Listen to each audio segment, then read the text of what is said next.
records of the children on the walls in here are very incomplete and shoddy, y'all. You can begin reading them if you wish. They may or may not know the child's name.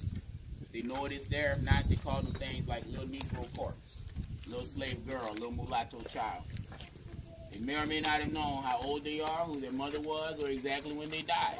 If they know it, it's there. If not, they just left it out. And these records are Catholic death certificates, records of the church. Church demanded as part of the Code Noir that all enslaved people be baptized Catholic. That's why they also somewhat kept the records of their deaths. And it was the Catholic Church that first sanctioned this form of slavery as we know it today. In 1452, Pope Nicholas V issues a papal bull that states, if they're not Catholic, or if they can be considered savages, then any Catholic has the right to place that human being into perpetual slavery. Slavery has existed as long as we've been going to war, y'all, but up until this point, slavery and indentured servitude were very similar, both for a set time period. A slave left with nothing, and indentured servant got something in return for his service. But Pope Nicholas V said perpetual, which meant for a lifetime, and if your mother's a slave, you're also a slave.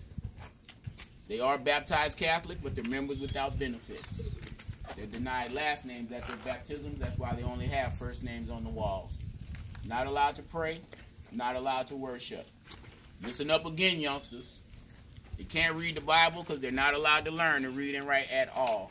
It is 25 lashes with a bullwhip for any enslaved person found in possession of a pencil or paper, whether they know how to read and write or not.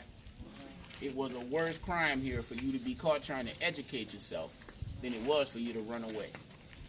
And that shows y'all, knowledge is power. They are very rarely buried. And when they are, that's usually in mass graves very close to the slave quarters. And the slave quarters are never closer to these sugarcane fields than about a mile. So if you die while you're back there working in that field, you ain't getting buried. They're going to toss you on the side and keep right on working. Nobody can afford to stop to carry you all the way back to that mass grave. And that's why when they were emancipated in 1865, y'all, they ran from the Catholic religion in droves. Been forced on them their entire life. No kind of benefit or reward. And that's most likely the reason why Antioch, 3 years after emancipation, is a Baptist church and not a Catholic one. But it's also the reason here in Louisiana we have one of the largest populations of black Catholics in the world. I have cousins, they're brothers and sisters. Some of them Baptist, some of them Catholic. Mama Baptist, Daddy Catholic. Whoever they like going to church with, that's where they get baptized. This history shows us more than anything else, y'all, mass participation in the slave trade. Because at this point in history, the church overrules most governments. If the Pope said it, your government is most likely doing it. And it is greed and economics. So you got African kings and queens, y'all, that's trading their people for guns and other commodities. Can't study this history just from the standpoint of who you're going to point a finger at for it, because at some point or another, to some degree or another, everybody participating, perpetuating, and profiting a little bit.